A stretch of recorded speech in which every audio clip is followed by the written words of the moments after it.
Hey guys, today I want to take a look at The Legend of Zelda Ocarina of Time on the Nintendo 64.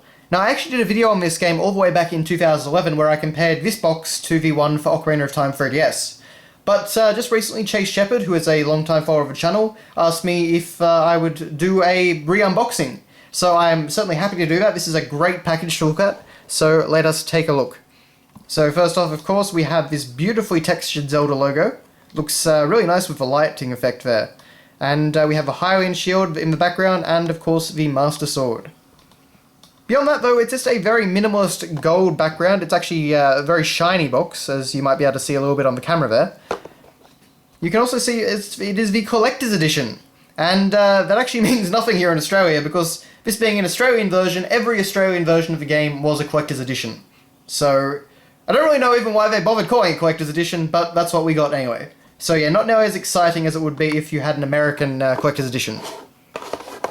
On the side here, we have the same Zelda logo. And it's just the same on each side. You can actually see the tip of the sword there, and the top of the sword up there. On this side, though, we actually do get some very nice artwork of Adult Link readying his bow. So that is cool. At least I've got no idea why they just did one side of artwork, but it does actually look pretty stylish when you look at the, the red cutoff over here. I feel like a lot of design work actually went into this box. Then we have on the back here a ton of screenshots showing off how nice the game looked for, what was it, 1998? So that is all very cool. It was funny, interesting actually there that Link has 8 small keys on him in that screenshot. But anyway. Beyond that though, of course, we just get a brief mention of the story. Ganondorf is on the move. And you've got to travel from the volcanic caves of Death Mountain to the treacherous waters of Zora's Domain. Well, I don't really think Zora's Domain is particularly treacherous, but anyway. So, the immersive storyline and environments draw players into an amazing 3D world. Time travel allows you to play as Link in different stages of his life. Well, 2, but yep. New gameplay features include a unique targeting system and first and third person perspectives. Up to 3 games can be saved simultaneously to memory. Even in 1998, that was still a selling point. I always love that saving was still such a selling point. But, of course, it was expensive at this point, so fair enough. Now, next up, of course, we have our safety and precautions booklet for the N64, which is actually a surprisingly thick little fold-out, as you can see, but naturally nothing particularly interesting in there. Then, of course, we have our manual, and inside it is a full-colour manual, of course. We have plenty of artwork. You can already see here we've got Ganondorf, the Ocarina, young Princess Zelda, we've got Navi, we've got Ganondorf's horse there. Oh, sorry, actually, no, Epona, sorry. And, of course, Adult Link. The artwork for Ocarina of Time, I really love the style. It's just kind of got a sort of classic anime vibe with also a touch of kind of, I guess, Western design or something like that. Very hard to explain, but we have this beautiful piece of artwork of Link preparing to enter the Great Deku Tree. And we actually get a rundown of the story. So, of course, the creation of the Triforce, which is fairly similar to the Link to the Past manual, actually. And then, early one morning, Link was having a nightmare. And, yeah, so there's nothing really interesting or nothing that we don't get in the game, but it is a nice little breakdown of the story. Okay, then we get a really awesome Hyrule World Atlas map. And this thing is beautiful. I remember actually as a kid, I think it was in year 3 or something, I actually tried to redraw this myself. And, it's a really beautifully detailed map.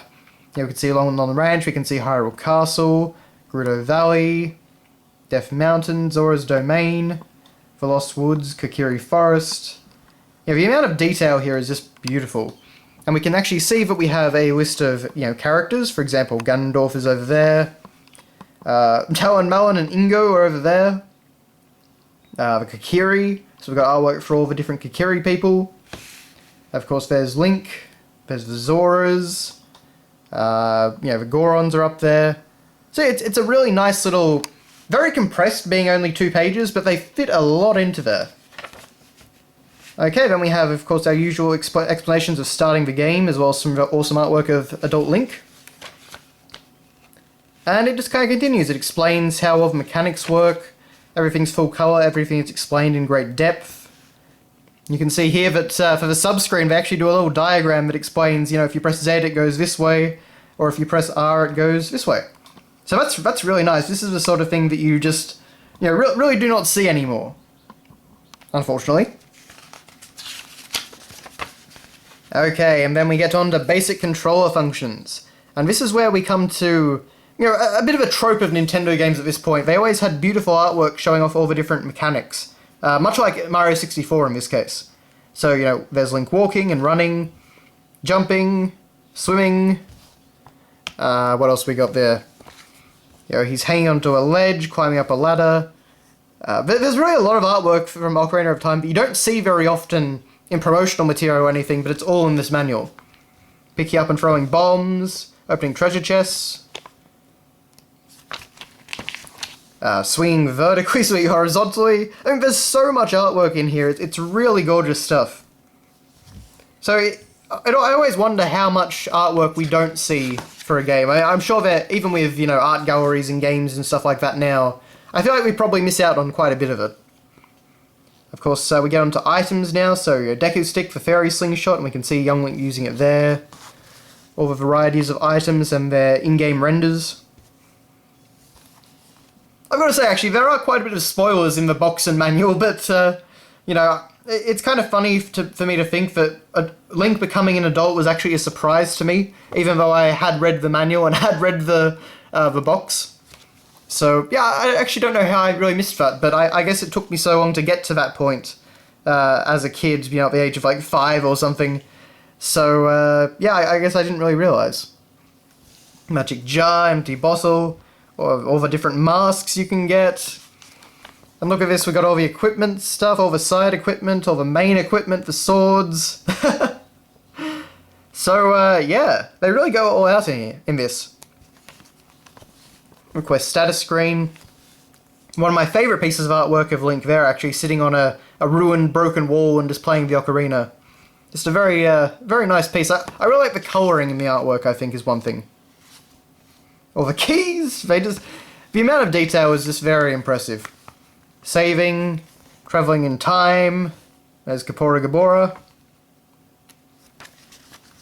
But, yeah, that's basically the manual in a nutshell. Lots of great artwork, lots of information if you're new to the game, and just a really nicely done piece. There's actually Young Link versus Queen Gohma. Normally I'm only used to seeing that part of the artwork rather than actually the part with Young Link fighting off the children. So that's pretty cool. And then we also have Adult Link with Epona. Yeah, when you look at this, it's quite amazing how many different elements and mechanics are in Ocarina of Time. Of course, the Stone of Agony, and let's go fishing. And then we just finish with this beautiful shot of Link, Zelda, and a differently coloured Navi. You'd think, actually, that means that Navi's targeting someone, but anyway. So, that is your look at the Ocarina of Time manual.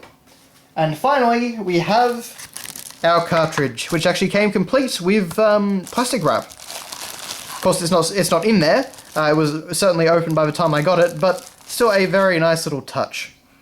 So, gold, just like the front of the box. It's worn a little bit more, I would say. You can see it kind of on the edges there. It's greyed out a bit, and the sticker's kind of worn a bit. It hasn't held up as well.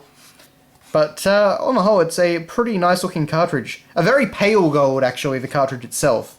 The Majora's Mask cartridge is a very sort of deep and rich gold, but for whatever reason this one is much more pale, so just interesting comparison there. But that is your look at The Legend of Zelda Ocarina of Time for the Nintendo 64, one of my favourite games of all time, even now. Just a fantastic game. Unfortunately, it'll probably set you back a lot more than it did when I got this game. Particularly for the Australian version. I don't even want to consider what the Australian version is worth now, because Australian eBay likes to put on every random N64 game for several $100s. For some reason, I don't know who actually pays it, but that's what the industry seems to do. Or the market, I should say, but thank you very much for watching, guys, and I will see you next time.